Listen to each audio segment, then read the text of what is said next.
배우고 때때로 익히면 또한 기쁘지 아니한가. 논어의 첫 구절이죠. 아마 당신도 익숙하실 겁니다. 네, 아주 유명한 구절이죠. 그런데 이 배움, 이 학이라는 게요. 단순히 뭐 지식을 외우거나 기술 배우는 거? 그 이상이라면 어떨까요? 아, 그렇죠. 보통 그렇게만 생각하기 쉬운데. 그래서 오늘은 당신이 보내주신 자료들을 좀 보면서요. 우리가 보통 생각하는 그런 배움 말고 논어 첫 편, 그 학이편을 중심으로 배움의 진짜 의미가 뭘까? 또 어떤 방향을 봐야 하나? 그 뿌리는 어디에 있나? 이런 걸 좀 깊이 파고 들어가 보려고 합니다. 네, 좋습니다. 주로 김창엽 교수님 연구랑 김병준 교수님 연구 자료를 보면서 이야기 나누면 될 것 같은데요. 아, 네네. 이 자료들이 단순히 논어 학이편의 고전적인 의미만 다루는 게 아니에요. 이게 오늘날 우리한테 어떤 메시지를 주는지, 또 고전 텍스트를 좀 비판적으로 읽는 눈, 이런 것까지 제시해 주거든요. 그냥 옛날 이야기가 아니라는 거군요. 그렇죠. 지금 우리의 배움을 돌아보는 그런 계기가 될 수 있을 겁니다. 맞습니다. 그래서 이번 이야기는 그냥 정보 요약, 이걸 넘어서요. 배움이 어떻게 우리 자신을 좀 더 나은 사람으로 만들어가는지, 그 과정 자체에 주목하고 또 지금 우리가 어떻게 배우면 좋을지 그 실마리를 같이 찾아보는 시간이 될 것 같아요. 네. 자, 그럼 이 흥미로운 주제 속으로 함께 들어가 볼까요? 논어의 문을 여는 학이편, 바로 그 첫 장부터 배움에 대한 핵심 이야기가 담겨 있다고요? 바로 그렇습니다. 학이편 1장이요. 딱 3구절인데 그 안에 배움의 여러 차원을 아주 압축적으로 보여주고 있어요. 세 구절이요? 네. 첫 구절 학이 십지 부력여로 배우고 때에 맞춰 익히니 또한 기쁘지 아니한가 이런 뜻이죠. 네. 여기서 학이라는 게 우리가 생각하는 글공부 이것만이 아니었어요. 당시에는 지도자가 되려면 필수적으로 익혀야 했던 예절, 음악, 활쏘기, 말타기, 글쓰기, 셈하기 이런 6가지 기술, 육예라고 하죠. 아, 육예 들어봤어요. 네. 이런 삶에 필요한 모든 걸 아우르는 좀 총체적인 배움을 의미했습니다.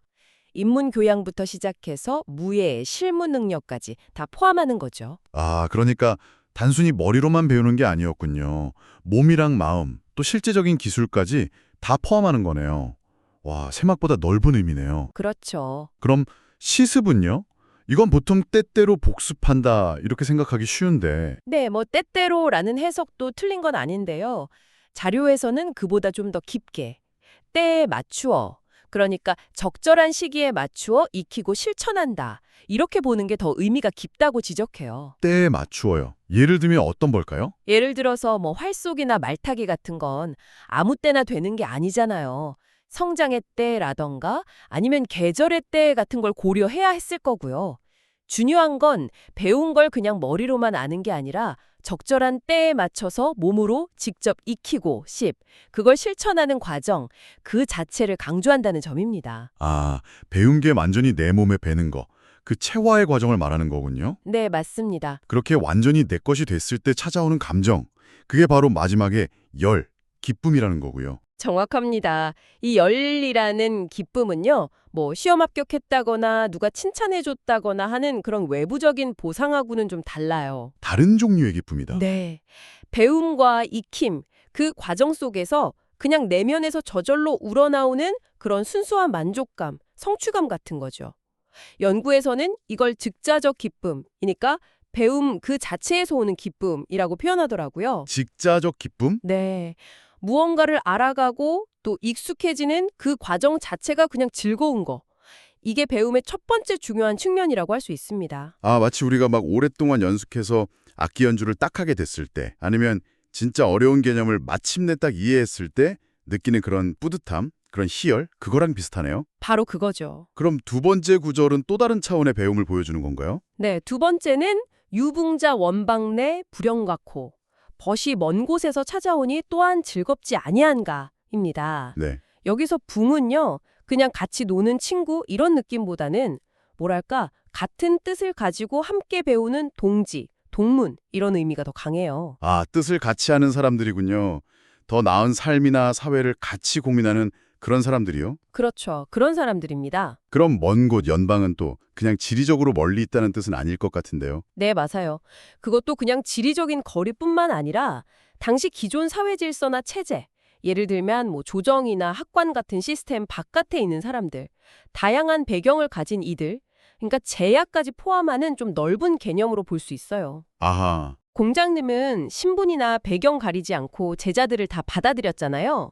유교 무류라고 하죠. 네, 맞아요. 이렇게 다양한 사람들이 함께 모여서 배우고 또 서로 가르침을 주고받으면서 교류하고 소통하는 데서 오는 즐거움. 이게 바로 락입니다. 연구에서는 이걸 대자적 기쁨이라고 하더라고요. 관계와 소통 속에서 만들어지는 즐거움인 거죠. 혼자서는 절대 느낄 수 없는 거네요. 함께 배우고 토론하고 그러면서 생각이 넓어지는 그런 즐거움. 뭔가 지적인 자극이랑 정서적인 유대감이 딱 결합된 느낌인데요. 네, 그런 거죠. 이제 마지막 세 번째 구절, 이게 배움의 궁극적인 방향을 제시한다고 하셨는데 이 부분이 특히 흥미롭다고요? 네, 맞습니다. 인부지 이부론 부력군자호. 남이 나를 알아주지 않아도 성내지 않으니 또한 군자가 아니겠는가? 이거죠. 네, 여기서 남이 나를 알아주지 않는다 이런 차원을 좀 넘어서요. 당시 시대 상황을 생각해 보면 내 학문이나 능력을 인정받아서 관직에 나가지 못하고 또 내가 가진 정치적인 이상을 펼칠 기회를 얻지 못하는 상황, 이걸 의미할 수 있습니다. 공자님 자신도 평생 그런 좌절을 겪으셨고요. 아, 그렇군요. 그럼 성내지 않는다, 불온, 이건 그냥 겉으로 화내는 척 한다는 건가요? 아니면 좀 더 깊은 뜻이 있나요? 온이라는 게요, 단순한 분노, 그 노와는 좀 달라요. 알아주지 않는 세상에 대한 어떤 답답함, 아니면 마음속 깊이 쌓인 원망이나 좌절감, 이런 감정에 좀 더 가깝다고 해석해요. 아, 단순히 화가 아니라 속으로 곱는 감정이군요. 그렇죠. 그러니까 세상이 내 가치를 몰라주고 기회를 안 줘서 내 정치적인 포부를 실현하지 못하더라도 그것 때문에 속으로 막 분노하고 세상을 원망하고 좌절하지 않는다는 뜻이에요. 왜 그렇게 할 수 있을까요? 바로 배움의 궁극적인 목표가 다르기 때문이죠. 아하, 배움의 목적이 밖에 있는 게 아니라 내 안에 있다는 말씀이시군요. 네. 그러니까 남한테 인정받고 출세하려고 배우는 거, 그 위인지학이 아니라 내 내면을 갈고 닦아서 인격을 완성하고 스스로 인간다운 인간, 즉 군자가 되는 걸 목표로 삼는 위기지학이기 때문에 외부 평가에 흔들리지 않을 수 있다. 이 말씀이시네요. 정확합니다. 바로 그거예요. 그게 학위편 첫 장이 우리에게 던지는 핵심 메시지이고 배움의 궁극적인 지향인 거죠. 공자님이 겉만 번지르르한 왈이나 꾸민 듯한 표정, 교연 영색이라고 하죠. 이걸 굉장히 경계하셨거든요. 네네. 그게 왜냐면 진짜 배움이라는 건 외적인 평판이나 성공이 아니라 자기 수양을 통한 내면의 성숙, 즉 인간화 과정 그 자체에 있다는 걸 강조하기 위해서였어요. 아하. 그러니까 내적인 기쁨과 공동체적인 즐거움을 추구하면서 남들이 알아주든 말든 인부지, 거기에 막 휘둘리지 않고 부유운, 스스로 군자가 되는 길을 묵묵히 걷는 것. 이것이 논어가 제시하는 배움의 본질이라고 할 수 있습니다. 정리를 좀 해보면요. 논어에서 말하는 배움이라는 건 내 안의 기쁨과 또 함께하는 즐거움을 동력으로 삼아서 궁극적으로는 바깥의 인정보다는 스스로 더 나은 인간이 되는 걸 목표로 하는 그런 과정이다. 이렇게 볼 수 있겠네요. 네, 아주 잘 정리해 주셨습니다. 그렇다면 이런 깊이 있는 배움은 대체 어디서 시작되는 걸까요? 그 뿌리, 근원은 뭘지 궁금해지는데요. 그냥 책상 앞에 앉아서 글만 읽는 건 아닐 것 같아요. 맞습니다. 물론 책상 앞에서의 지식 습득도 중요하죠.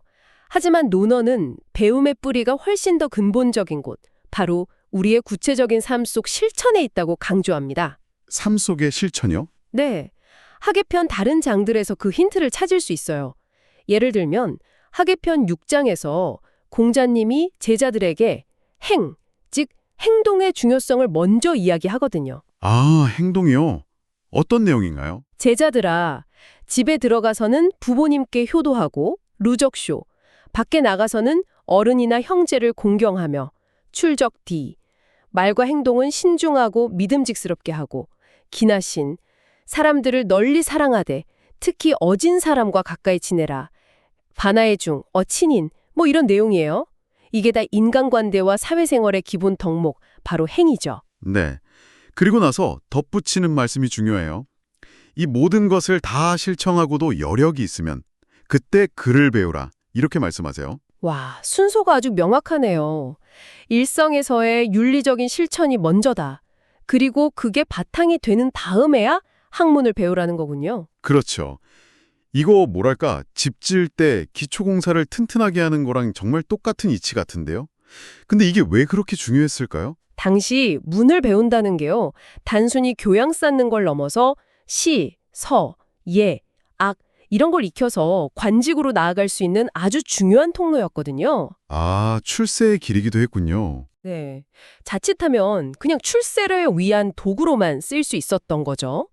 그래서 공자님은 젊은 제자들에게 인간의 근본 도리인 효도, 공경, 믿음 이런 실천이 배움의 출발점이자 토대가 되어야 한다. 이걸 강조하신 겁니다. 결국 사람이 먼저 되어야 한다. 이런 가르침이군요.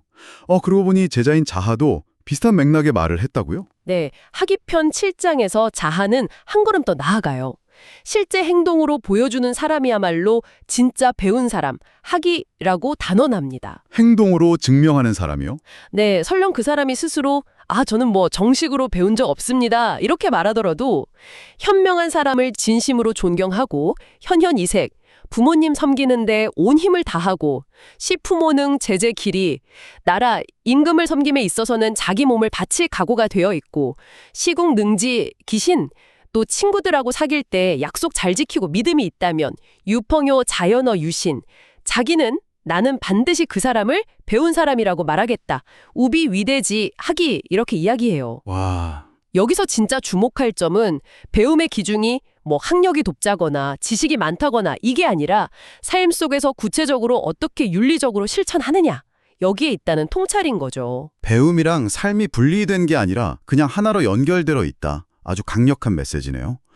그리고 배움을 더 단단하게 만드는 몸가짐에 대한 언급도 흥미로웠어요. 하기편 8장 내용이었죠. 그렇습니다.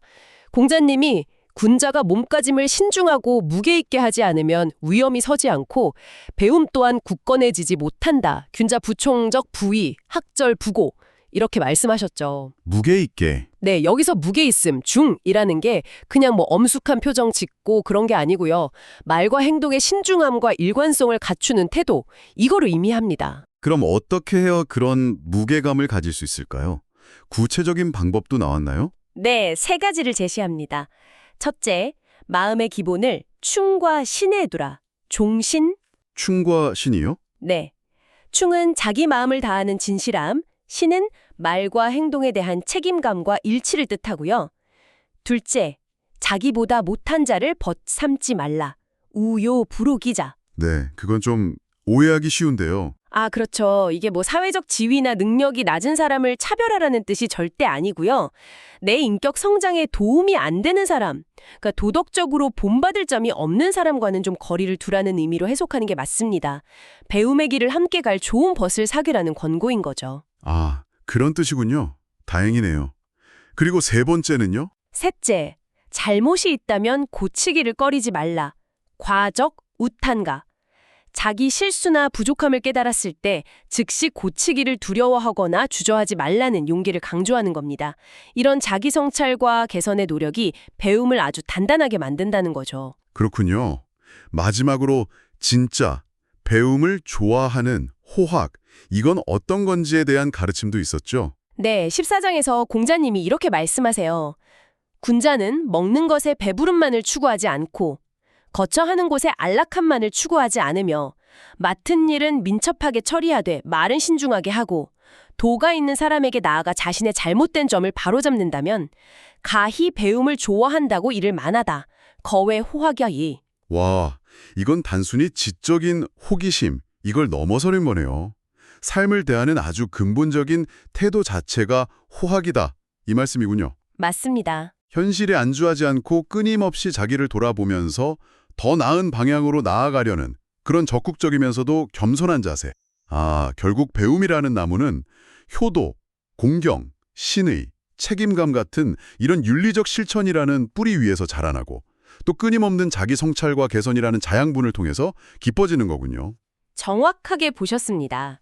배움의 근원은 바로 이런 삶 속에서의 실천, 즉 행에 있고 이건 지식 습득과 분리될 수 없는 아주 통합적인 과정이라고 할 수 있습니다. 네, 배움의 의미와 방향, 그리고 그 뿌리까지 정말 깊이 있는 통찰을 얻었습니다. 그런데요, 우리가 지금 이야기의 근거로 삼고 있는 이 논어라는 텍스트 자체에 대해서도 한번 생각해 볼 지점이 있다고 자료는 제시하더라고요. 아, 네. 텍스트 비판적인 읽기에 대한 부분이죠. 네, 특히 하기편에 반복해서 등장하는 유자왈이라는 구절이 아주 흥미로운 사례가 된다고요. 네, 맞아요. 하기편에는 공자님 말씀인 자왈 말고도 제자들 말이 인용되는데요.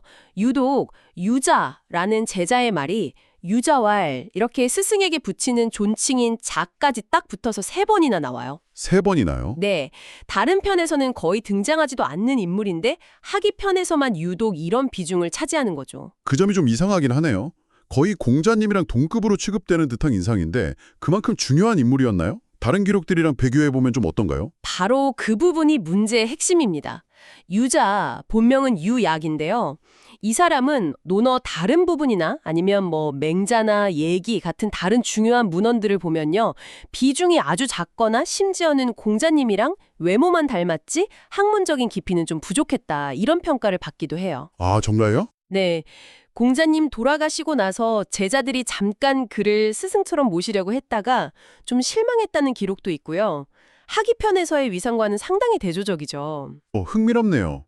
텍스트 안의 기록이랑 바깥의 평가 사이에 좀 차이가 있다는 건데 이걸 어떻게 해석해야 할까요? 그래서 역사가가 사마천이 사기의 중리제자 열전에서 이 문제에 대해 상당히 비판적인 시각을 보여줘요. 사마천이요?